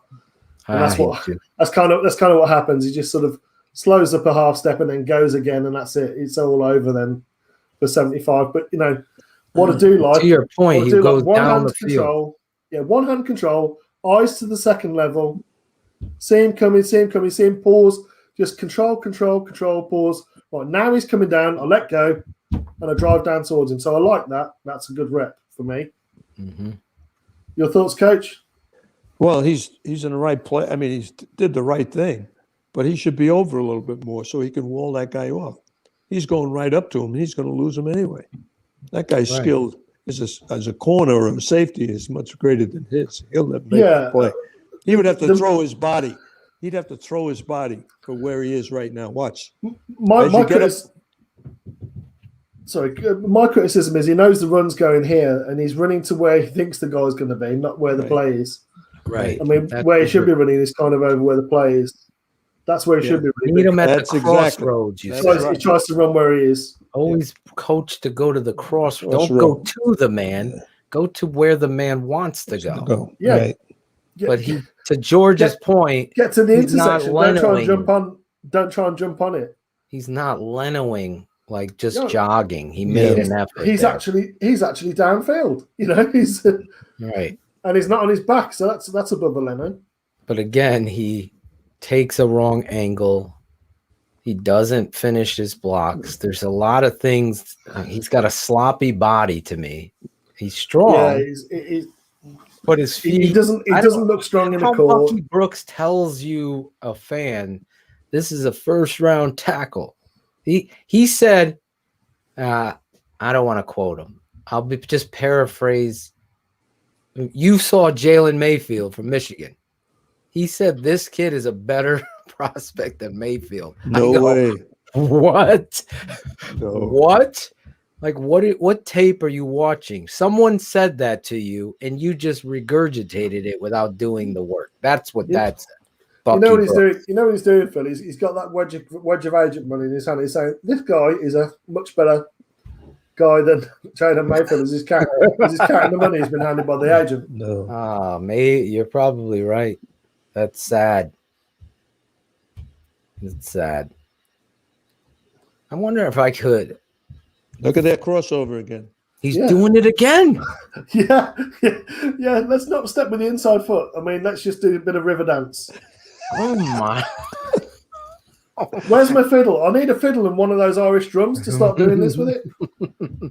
We should maybe put some music on, or maybe some some patron. I remember. I don't remember who took him in the first round the other day. We can get that patron. I mean, I don't see anyone else's feet on the offensive line doing the river dance, and it's behind him. Exactly. His leg actually goes behind him. Oh yeah. I've never seen that. That's Leno-like concern. It's a plie. I'll tell you something. That's a technique they're teaching. They're teaching that technique. No one else is doing it. No one else is doing it, Coach. No one else on the line is doing this. We're looking for that. Like, are they teaching that? Well, you know, he's so far in the backfield. He probably maybe his ballet teacher's teaching him it, but I don't think they could be saying, "Hey," but he does a good job right there. Yeah, perfectly honest. The thing is, he stays on the outside shoulder. He stays on the outside shoulder, and he follows him down. He hasn't lost his balance this time, so that's an improvement on the last time we saw him do river dance. And the back reads off of his butt. Yeah, cuts back, sees that butt, cuts to the outside. He's still with it. They might catch him for holding, and that's a nice cutback as well there by the running back.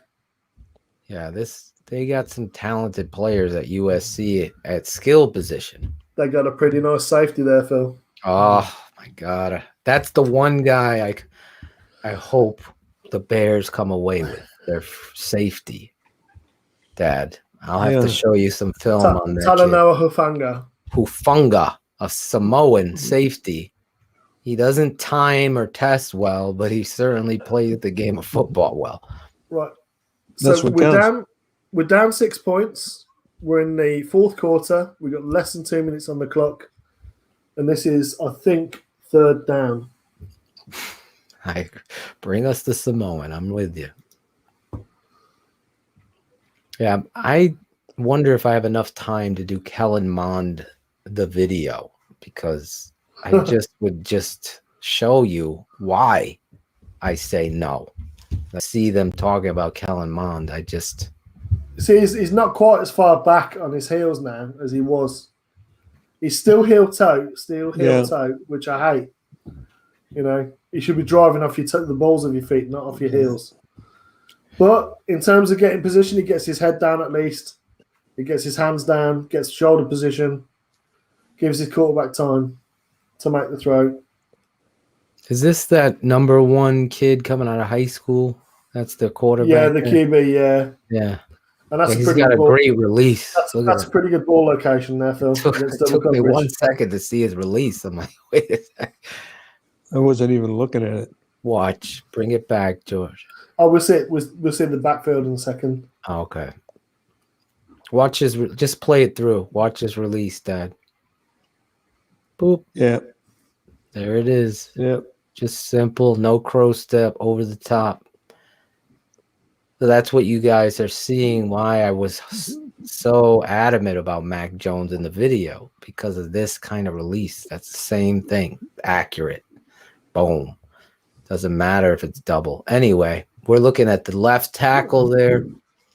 You could see in this picture his body, he's not in shape. George is pointing out exactly my concern. With duck feet, when you go heel toe, that's a Jamaican dance. That is not an offensive tackle move. Heel toe. I mean, his left foot's staying a little bit more toe, but even then, his heels are still getting in the ground, and that's what's causing him this problem. You see there, his weight is actually sort of behind his feet. Yeah, he does and look like Leno. That's never a good position to be in. And then he's catching. He's but not punching. He's not. At least he's resetting his feet by hopping. He's not. He's not exploding. This defense. But he's at least getting his weight back and resetting his feet, though. So I mean, that's one thing he's doing positive. He's actually resetting his feet and keeping his hips back. There was an offensive lineman the Bears had at tackle that would get to the spot, but he just never delivered ever. And it wasn't Charles Leno. It was Jamarcus Russell, or Jamarcus Webb, rather, the taco man. He had so much ability, athleticism, but he just never had a temperament that was incorporated into the position, and you could see that. Was that his last play, George? That was it? Yeah, that was a dozen. Okay. Yeah. So obviously we've seen a lot of tackles. I'll pull up a few of them that my father, just for a quick second, guys, before we wrap up today, that my father, George, myself, first I want to remind you, especially you patrons, this is what we're playing with, okay? This is your left tackle. That's Charles Leno. Does that look just like what we just saw? It does, yeah. Heel toe, pushing back. Heel toe, pushing back. Sack. Mitch, I think, gets out of this. No, he doesn't get out. Look at it, guys. I think you got face mask penalty on that. Did. This was the double mask. Was this the double mask? Just rips his head off there, look. But you see the tackle is heel toeing, to George's point. Heel toe. Now I'm weak. There's no excuse. Look at that. Yeah. Poor technique, lack of aggression. Is that what you want? We're going to draft more of those? No. Is that piss poor, Dad, or what? Yeah. You didn't have to tell me. If you got a choice of a Spencer Brown to over at right tackle, Spencer Brown, we're talking sort of third, fourth round possibly. He might go a little bit higher than that, but one more. There's a guy. Watch this. Yeah, this is where he gets planted. Rashad Whitfield was talking about. Oh my God! Watch from behind. Oh, this is for you guys. This is a fucking vet that's getting paid millions of dollars. This is for all your Leno fans. Look at this. It's just like what heel toe. George is talking about. What's his stat on this one? Is it like a -6 for? I think for getting airborne. He didn't get a sack, so they gave him a B for that effort. Yeah, he didn't get his hands on the quarterback. So look at that shit. Speed bump to Splash Mountain. Exactly. You can't make this. I'd be so embarrassed. Look at that. He looks like a Jack Knight. If I was on the team, I'd be yelling out, "Why aren't I starting?" Now, Dad, out of here. Coach, on draft mob last week. 1 second, Joe. Don't forget your point. On the mock draft, the crew selected a offensive tackle. Ryan Cox took Liam Eichenberg for the Bears, the way the mock draft fell. Okay. And then Shane and Cars proceed to say, oh, we're going to put him at right tackle. And I proceed to lose my mind because I go, we need a left tackle. You need a left tackle. You were going to put him at right tackle now? And that's the Bears way. It wasn't that they believed that that's what you should do, to be clear. They're saying that's what this team will do. They'll put him and they'll keep Leno there. And that's why they fucking suck. And that's why you don't win championships, because you don't say, we're drafting this kid. Get your ass out there and compete. No, we can't hurt Charlie's feelings. I'll be done. I'm on the record. I'll be done with this organization if that's what they do. You put the guy at left tackle. Eichenberg, you know how many plays at right tackle he's had in his career? None. 0. You do that shit. You did it with Kyle. Remember me and you with Kyle Long? Me and you met him on the field. He looked like a fucking giant to us. We couldn't even believe it. He should have been playing left tackle. Right there, left tackle. Get out there, learn as you go. You're gonna fucking carry us to the playoffs. You know what they do? They put him at fucking guard. Guard. I could get 8 guards. 8 in the fucking 5th round. I can make a guard. You took this athlete. Me and my father were watching him. Remember, one-on-ones. That was George DeLeon was over there. I go, can you believe he's at guard? He's like right guard, and he played left tackle at Oregon. Left tackle. God, it gets me fired up. Yeah, there's some really good players here. I'm looking at all. I'm sorry, I meant to put some of them up, but I wanted to remind what you have. So we look at Jalen Mayfield. Everybody. I'm hating to put this guy down from USC, but every kid I saw that you gave Mayfield, me, remember, is better than him. Every kid. Every kid is better than the kid from USC. I totally agree. Every kid. Here's Mayfield. Bucky Brooks is saying this kid isn't. The other kid's better than this kid. I don't look at the musculature in his legs. Look at his body alone. Look at him. He's hustling. I gave a bad play to his first play. Yeah, he kind of goes out a little bit too aggressively there. Here he is going up against the best rusher. Chase Young. Look at him. See the difference his in the kick slide. Yeah. He's keeping that inside covered. He gets lifted up, gets strong. This is what we do here. I'm sorry. So go ahead, Dad. Every one of them is better than the USC kid in your mind. That's right. And it might not be because of him, because he might be a real tough kid. Right. But it's technique. I never saw a guy crossover to make a play. The river dance. We're going to remember that for draft night. Unbelievable. But anyway, that's the way I see it. Mm-hmm. I don't want to blame the kid. Sometimes the people are taught differently. No, that's awesome. Obviously the draft is coming up this week. Do you think you could? I never asked you. Can you come on draft night after the Bears pick? Yeah. Yeah, of course. So we'll bring you on Keeping It 100 draft coverage. It'll be your first appearance in prime time. All right, great. Yeah. So I don't know. Maybe we bring you on the second night. So I got great news. Carter Samuels, thank you, is going to come on the second night. So he's going to break down. If we pick the quarterback night 1 or whatever, he's going to come on and join us. Adam Rank is coming on the first night after the Bears pick. Then you got David Kaplan from ESPN is going to come on, and you, Dad, you're going to come on draft night. Second night? The first night. I want you on prime time. We got to. I've just got some footage. I've just got some footage from the USC practices that I want to share with you. So, if you want to put my share screen on just a second. Yeah, no problem. Share whatever. Hold on. Let me see this. Your brightness is out, George. You're like in the shade. George. Your light went out. Oh, it's not not my camera. I want to just put this on the screen. So just put this on. Oh, there you go.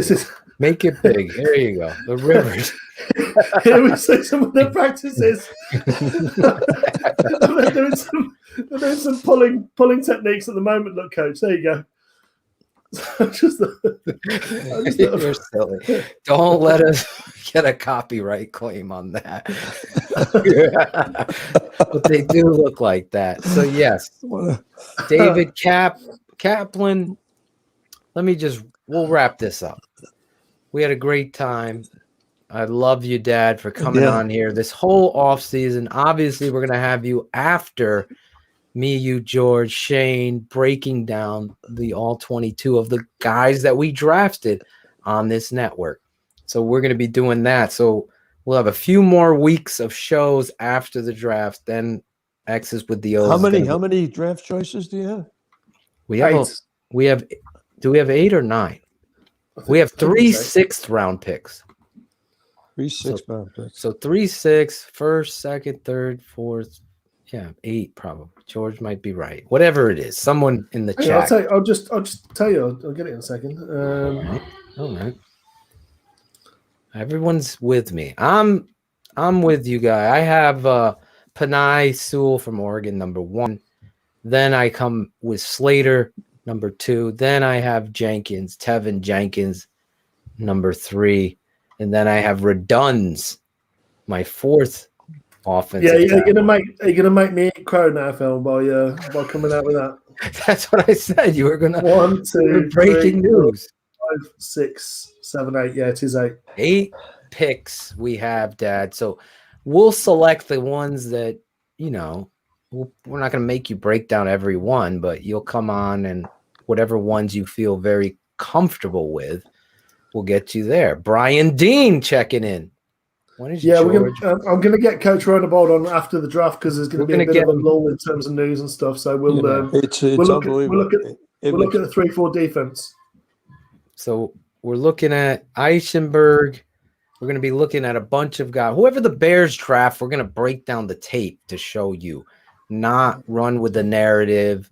I don't normally give grades. I know people love that, but maybe we will because you guys like that. But obviously, it's too ever early to tell in regards to these players. But we've broken down all these offensive tackles. George, do you have a confession you want to make about your new love? So, well, no, I'm not gonna back down from Eichenberg because I still think Eichenberg is a technician, and for a zone scheme which we run, I think he's a good fit. So that's why I think he's a good fit. But having seen the all-22 now of Dylan Reduns, or Reduns, however we want to say his name, Reduns sounds better. Reduns.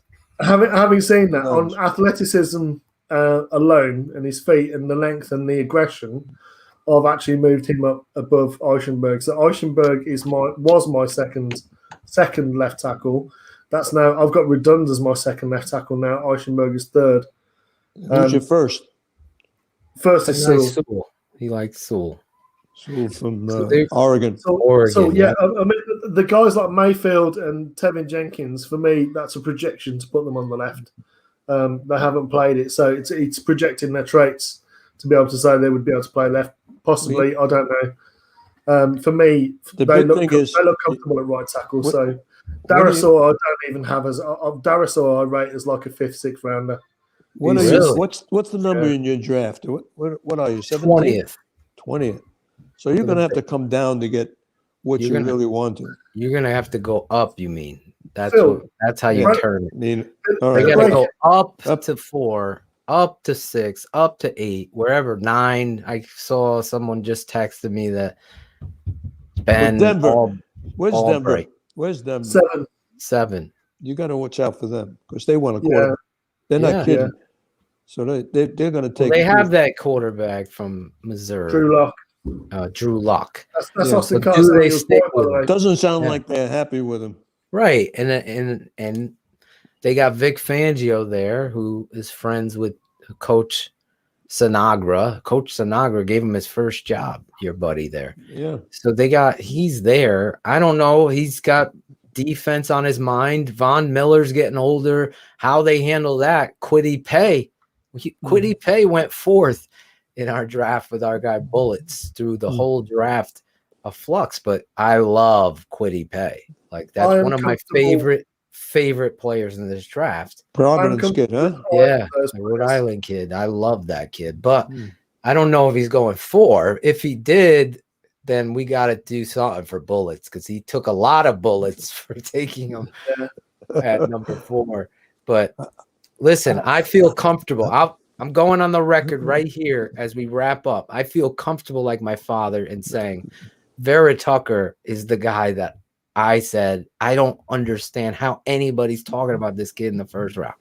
I've said that for months, and I still say it now after watching George do his work here. The river dance is going to be my calling. And if Brian Pace drafts the river dance, that's all you got to know of why they need to be fired. But being said, Les is right there. I do have Slater 2, sorry. So Slater is 2. Yes. I'm with you. Slater's would be 3, and then Eichenberg would be 4 at left tackle. You know what happens in the draft? A lot of guys are going to be very reluctant to draft a guy from North Dakota State. Right. So he's going to go in the second round, even though I don't know. He was going to go in the first. New England. he could be. England loves that kid. I know that. So 15, but they need a quarterback. That's what they got to get. Hey, Redunz was at the Senior Bowl coach, and he dominated there. Yeah. Redunz is going to go in the first. I would be shocked if Redunz does not go in the first. Again, I think Redunz goes ahead. You got to see what the people want. You know, they're looking for receivers, they're looking for tight ends. Yeah, these guys are going to. That's why I'm saying, to your point, if you get the quarterback, Shane actually made that point. You got to keep that second round pick to get that tackle, because if you're trading up, say you're trading up at number 4 and you're getting Justin Fields because Mac Jones went 3. I'm okay with Justin Fields. I really like Justin Fields. So now you don't want to give away your second too, because then you can't build with these offensive linemen. To George's point, Eichenberg, Redunz, Jenkins, Slater, these guys could be pushed down because other teams need. Yeah. They always say best player available, but they draft there is a guy that I have ranked above Darasaur and Avira Tucker that we saw today, that the Draft Network is saying is a late 6th round pick, and that's Alaric Jackson of the Iowa. I love that kid too. He's a little sloppy body, but his technique is so good, George. Yeah, he's got real good technique, and the thing is, he's shown he can play on both sides as well. He can play left or right tackle. Yeah, I like Iowa. He's a kid coached Iowa lineman. He kept Wirfs out of left tackle until he was injured, and he went down injured, and that's when sort of Great point there. And let me say this: Iowa tackles are like home goods. It's like buying a Honda, isn't it? It's like buying a Honda. It's not flashy, but it's never going to break down. Exactly. You know what you're getting there. You can't go wrong.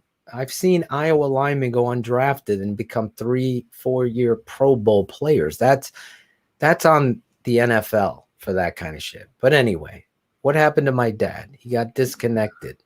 He says device case. I think his battery probably went because it's right about this time. It normally beeps out and gives him a reminder he needs to put it on charge. But irregardless, George, let's go through a little business before we kick out of here. We've done an hour and 41 minutes, guys. I don't know if you know this, but we do have a swag shop. Hey boys, like my sweatshirt? The tape never lies. That's right. Hey, are we getting Carson Wentz? I don't know.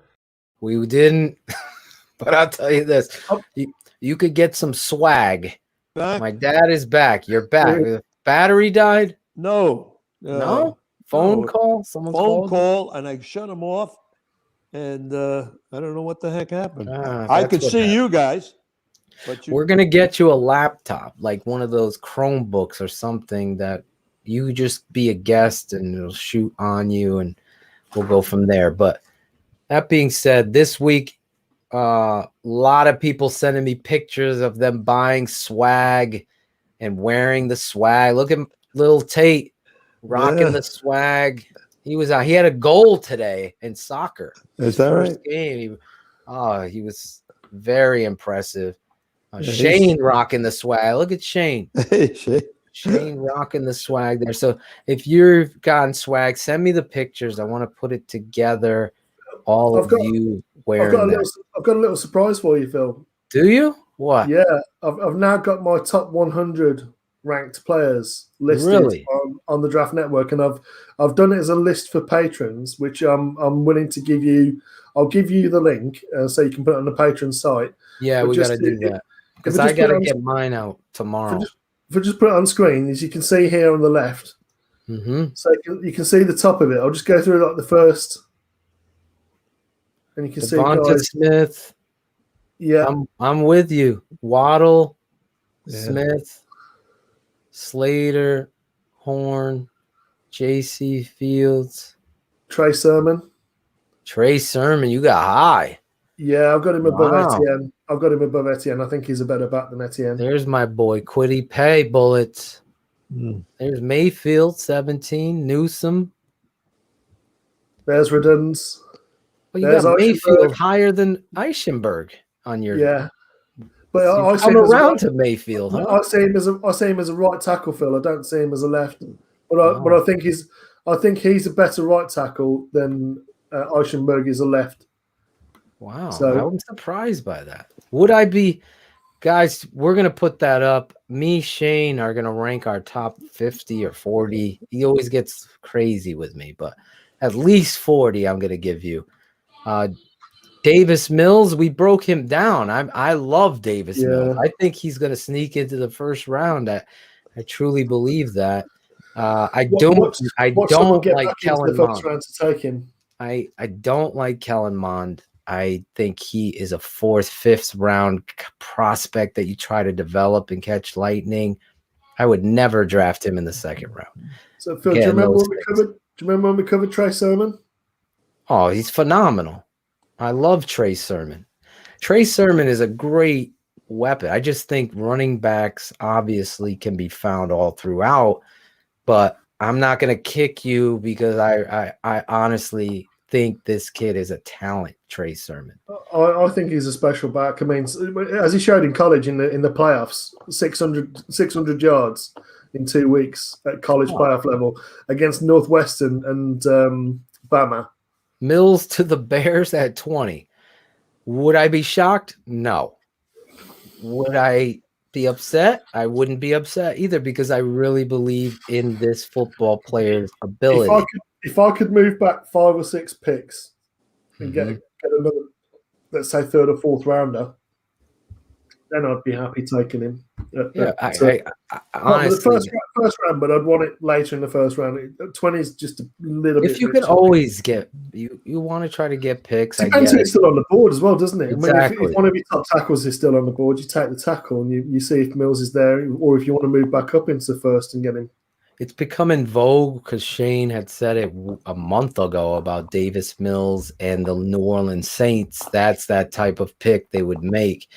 And him going in the first round, he's going to be a wild card to watch in the first round because so many people are whispering behind closed doors about him. Could you see the Panthers moving back up into the first round? I totally can. I could see the New England Patriots drafting him at 15 or wherever they are. Because, listen, we talked, if you're just tuning in, my Mac Jones 22-minute breakdown is live on our YouTube channel. We're asking patrons to share that around, let people know this is what they're getting. This is what the kind of analysis you're getting. It's called narrative crushing. That's what we do. And Davis Mills is another guy that has a narrative on him that isn't fair because of how many games he's played and what have you. Obviously, there's concerns about his knee, and you see a brace on there, but the ball velocity, the decision-making, George was up here breaking it down pre-snap. We had Austin Carter Samuels on with us talking about how tremendous his release is. Even our guy, my buddy, Matt Waldman, talking about Davis Mills' release. So, and Shane thought Cherie was going to take him for the Saints in the mock draft that we did. So that's where we are in regards to him. If there's any question, obviously the business stuff, I don't want to get too caught up in all of this because we've already been almost 2 hours here breaking down 2 offensive tackles. George gave you his top 100 that he's released. So we're going to put that up on the Patreon side. Shane and I are going to put ours up there so you guys will have access to that come the draft. On tomorrow, we're going to do a live mock draft. Me, Shane, and Berlissimo. Now I'm going to have more of a voice in our picks as they had the voice last time. So this will be fun. Tomorrow, joining us, go through 7 rounds, just focusing on the Bears with the draft networks, AI, and how they break down. So we're going to do that tomorrow and take all your questions tomorrow on the draft. Monday, Notre Dame tight end Brock Wright joins me and Shane on the show. We'll be live Monday night. Tuesday, we're going to have a guy from the Pro Football Network coming on, talking prop bets with Tooch and some other surprises. Wednesday, we're going to be breaking down the draft again. And then Thursday, we're going to have our live coverage and a bunch of giveaways. We're going to have some surprise prizes that you're going to want to be a part of. Manscaped, gifts, as well as autographed jerseys, hats, TTNL swag, all through the first round. My father's coming on the first round of the draft after the Bears pick or before, I don't know. Adam Rank, David Kaplan, and a few others. It could well be too late tonight for me, I'm afraid. Are you gonna, George, you say that every time. You're going to be up. You're going to jump on, and you're going to go bloody bullocks. I'll tell you what, depending on who they pick, I might well be jumping up and down and effing and jeffing. Do you have that? Do you have my rant, Phil? Has your dad seen my rant? I don't have. Shane has it. I don't have it, but we got it. I'll play it for him. Well, you'll be live to say that. Listen, I'm trying to think before we let you go. The last time I was happy after a Bears draft, the first round pick, I think it was Curtis Conway. So it's been that long since Roquan? I wanted Marcus Davenport. That was my guy. Yeah. That's who I wanted in that draft. But I wasn't mad. I wanted Edmonds. You wanted Edmonds. I wanted Davenport. But I wasn't mad with Roquan, to be perfectly honest. Curtis Conway was someone I really wanted, and we ended up getting him. In the first round, I'm talking, and that's been a long, long, long time. This is a freaking franchise, Dad. Let me just say this again. That traded for Rick Meyer and needed a tight end. And they traded for Rick Meyer, the tight end that was selected in the pick because Seattle traded it away for our pick was Tony Gonzalez. So you could have got him. So we could have had Tony Gonzalez with the Chicago Bears. That's how this franchise has done shit their whole existence, with Ted Phillips involved, no matter what anybody says. So that's where we are. We're going to have plenty of draft coverage. I got a question for you. Yeah, go ahead. We're talking about the kid Trask, the kid from Florida. Kyle Trask, the quarterback, yes. We were talking about last week about not him being the first rounder. How would you compare the kid from Stanford? I don't even know his name. Davis Mills. Yeah, not even close. Davis Mills is far superior. So Davis Mills is closer to Mac Jones than he is to Trask. Okay. Exactly. You know something? I was thinking about it the other day. I said, New England is not going to take a quarterback. They're not going to trade up. They're going to get a cornerback. Oh, yeah? They're saying kid from South Carolina. That's what Joe Horn's son, J.C. Horn. Best cornerback in the draft, in my opinion. He's my number one corner. I love that kid. All right. So he ended up picking him. Second round comes along, or even the late second round, because New England's got 10 draft choices. I don't know if they have 2 or 3 second rounders or 3 or 4 third rounders, but they got a bunch of them. So I'm thinking they're going to take that kid from Stanford. I'm telling you, you could see them go up to 32 and do that. They're going to pick in the first round. Exactly. They would trade up because then they would get that 5th-year option on him. And that's the smart move, because you don't worry about the noise of critics. Half of these guys don't know shit about football. Okay, so you do your film study. Like, be honest. Drop it in the comments later. Be honest. How many people thought, well, Phil's always talking about Mac Jones or whatever. Then you watched it and you're like, oh shit.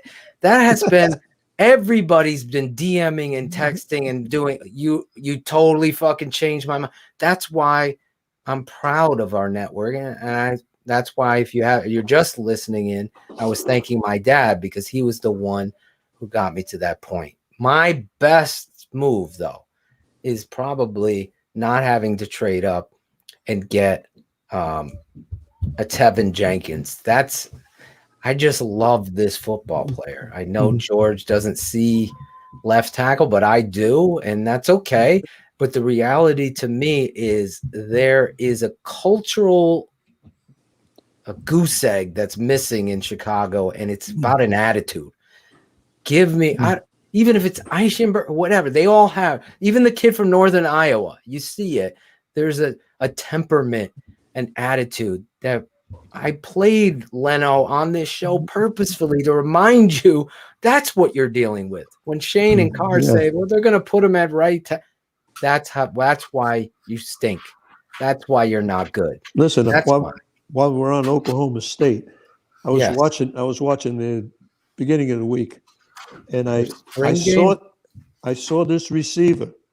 I thought he was fantastic. I don't even know the kid's name, but he was fantastic from Oklahoma State. So you're probably going to see there's so many good ones that get passed up. Receivers are so good. Yeah. So good. Yeah. So I'm telling you, Alex. We had a great time today. We really did. We broke down the draft. We freaking river danced. we Mac Jones. Those of you who are just tuning in, there was so much stuff. We broke down 2 offensive tackles. Let me just put them up. They do deserve. Tylen Wallace, I think you're talking about, Oklahoma State. Yep. He's a great receiver. Wow. Spencer Brown right here. Spencer Brown, offensive tackle, 6'9". The stats on this kid, George had put up his body type. We'll do it one more time.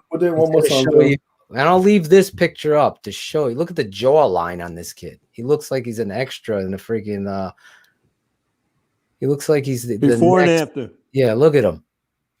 Imagine he's playing tackle at the way he looked there. Now look at him. He looks like a man. He looks like an extra in the Terminator, right? The next Terminator. And then you go. 500 bench press. 500-pound bench press from Northern Iowa. Then you have Vera Tucker, who all of us agree is probably – George, is he your last rated tackle too, like me and my dad, or no? I don't rate him. I mean, like I say, I'd rather have Alaric Jackson than Vera Tucker, personally. And the kid from Iowa. He's sort of 5th, 6th round type guy. So that shows you how many offensive linemen there are in this draft. Listen, guys, it's been a blast today. Yeah. I got to bounce and head out with the family. My father's got to go to church, right? Yeah, don't forget. Put God in your life, people out there. Put God in your life. He always teaches that. Always teaches that. I teach this. Very good, guys. Have a beautiful day. I know I will. Everybody needs a laugh from Angela. Yeah. There's a quote about God that stuck with me, Coach, and I don't know what you think of it, but standing in a church makes you no more Christian than standing in a garage makes you a car. It's about service. That's right. Exactly. You always have to practice. Good man, George. He is a good man. You practice what you preach. Yep. I love you guys, all of you guys. Tomorrow, thank you, George, for coming on and producing today. Thank you, Dad, for coming on. We're excited about this week. Go ahead. Great job, George. Thanks, Coach. Yeah, doing a great job and making a great contribution to this family. Exactly. I really appreciate it. Thank you. There you go. No higher compliment than that. Guys, all you patrons, be saints, like patron saints. That's my dad goes to church. Hey. Share the network to everybody and share the tape. The tape never lies. Don't share this stuff, guys. I got to tell you, we had to bounce 2 patrons for inviting people that shouldn't be and sharing the work. Just this is something for all of us. Help us out. Patronage is about really giving back so the product can be this and helping out getting better. Laz to Cool Kennedy, to Jason and your son and your daughter. I think I totally suck at names, guys. I want to shout Jason Fajardo out. Dad, he's a huge fan of yours. Can you say hi to Jason? Yes, Jason. He's up in Michigan. Up in Michigan, yep.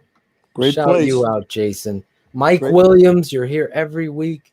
And anybody watching, obviously, on the taped version of this, God bless you. We'll see you tomorrow. Draft Mob in the morning, 10 a.m. We'll be breaking down the draft, answering your questions, and doing a live mock. It's going to be a lot of fun. God bless. God bless you guys. You have to plan. You have to have more plays on the goal line for sure. You just don't do the same plays over and over again. What a job he did today. You lost because your coach sucks. He is so dumb. It is ridiculous. It takes a fourth down to get it up under. X's with the O's. Bill and Coach Ottochian. X's with the O's. With the tape they're gonna show. X's with the O's. X's with the O's. X's with the O's. Phil and Coach really know. X's with the O's. Yeah, X's with the O's. X's with the O's. We're going to take 5 plays. Let me take down the comments.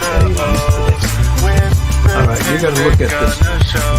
X's with the O's. X's with the O's. X's with the O's. Phil and Coach really know. X's with the O's. Yeah, X's with the O's. Yeah, welcome to the show. X's with the O's. Father and son. Pops used to coach. Phil used to run. He'll burn you like toast. Determination in the heart. Football in the soul.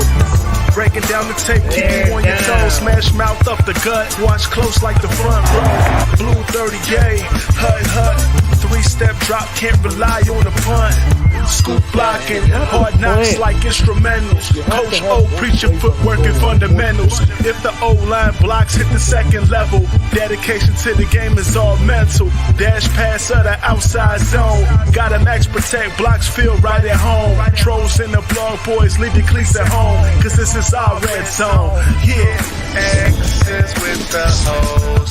Phil and Coach Ottochian. X's with the O's. With the tape they're gonna show. X's with the O's. X's with the O's. X's with the O's. Phil and Coach really know. X's with the O's. Yeah, X's with the O's. X's with the O's. Phil and Coach Ottochian. X's with the O's.